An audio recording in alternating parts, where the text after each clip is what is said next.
Bonjour à toutes et à tous! Pour ce nouvel épisode du podcast de 36 vues en partenariat avec Sélection Photo, nous avons choisi de vous présenter le plus petit appareil photo numérique hybride sur le point de sortir, le Panasonic Lumix GM1, dont Luc Saint-Élie nous avait déjà parlé au Salon de la Photo.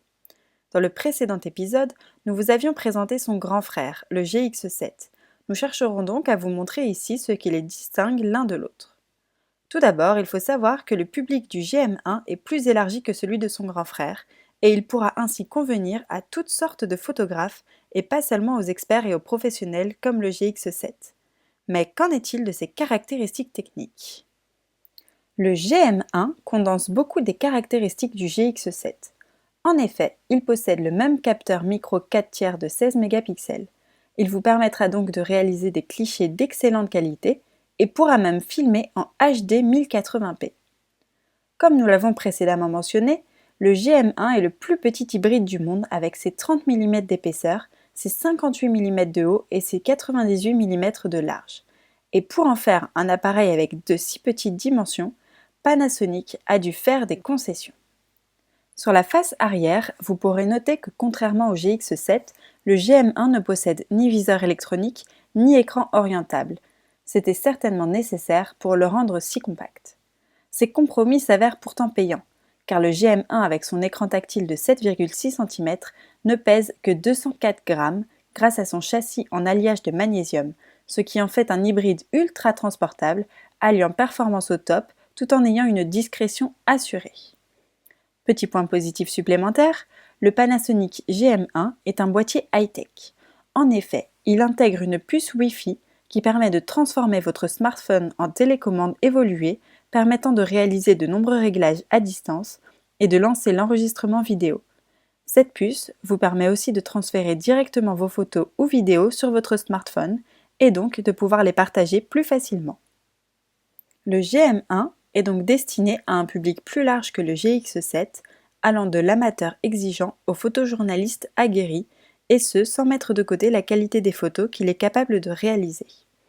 Nous laissons maintenant la parole à Sébastien de Sélection Photo pour nous livrer son avis sur ce nouveau petit bijou de la photographie. Bonjour, aujourd'hui je vais vous parler du nouveau boîtier Panasonic qui est le GM1. C'est un appareil, dès qu'on l'a dans la main, on voit bien qu'il y a une grande prouesse de la part des techniciens de chez Panasonic, puisqu'ils ont réussi à faire entrer toute la technologie du GX7 à l'intérieur d'un tout petit compact en magnésium. Donc c'est un appareil photo à objectif interchangeable. On se retrouve donc avec toutes les possibilités qu'on retrouvait sur le GX7 et sur la dernière vidéo que nous avons faite. On peut avoir donc toute une gamme d'objectifs.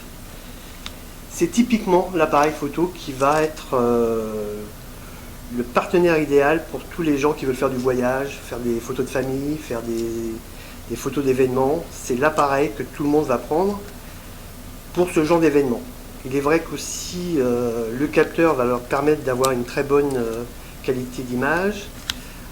Grâce au processeur du GX7, on va se retrouver aussi à avoir une précision de mise au point assez importante. Donc les points forts, c'est 16 millions de pixels comme le GX7, la sensibilité qui monte à 25600 ISO. On se retrouve aussi à avoir une connectivité Wi-Fi qui permet de pouvoir gérer avec tous les smartphones, donc gérer les images. Donc son point fort principal, c'est évidemment sa taille, sa fabrication. Donc comme je vous disais, on est sur du magnésium, sur de l'alliage de magnésium, donc un très beau produit. En ce qui concerne les points faibles maintenant, les points faibles, c'est, je dirais, moi j'aurais bien aimé avoir un petit écran orientable, ce qui permettrait de pouvoir faire des images un peu plus près du corps, comme il n'y a pas de viseur, de pouvoir faire des images un peu plus près du corps que d'être les bras tendus. Je trouve toujours très agressif de faire des photos comme ça.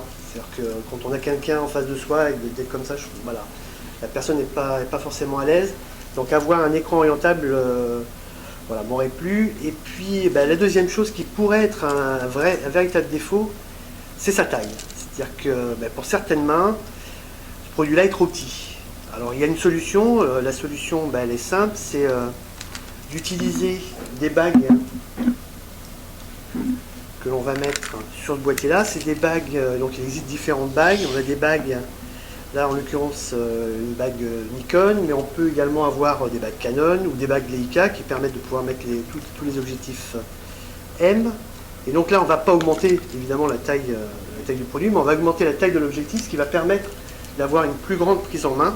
Et donc du coup, de se retrouver à avoir quelque chose où là, personne ne pourra dire c'est trop petit, je ne peux pas le tenir. Parce que là, globalement, on a la mise au point ici, donc le déclenchement ici, là, ça peut aller à tout le monde. Donc c'est un appareil photo, comme je vous disais, qui est fait pour tout le monde, également pour les gens qui ont des petites mains. C'était Sébastien pour Sélection Photo Vidéo et 36 vues. Merci Sébastien pour cette expertise. Panasonic, avec son GX7 et son GM1, frappe donc un grand coup en cette fin d'année 2013 sur le marché des hybrides. Le GM1 étant d'ailleurs le plus petit hybride au monde, se payant même le luxe d'être plus petit que certains compacts experts commercialisés actuellement. Si vous hésitiez à vous en procurer un en ces fêtes de fin d'année, nous ne pourrions que vous y encourager. En espérant que cet épisode vous a plu, nous vous donnons bientôt rendez-vous pour un nouvel épisode du podcast.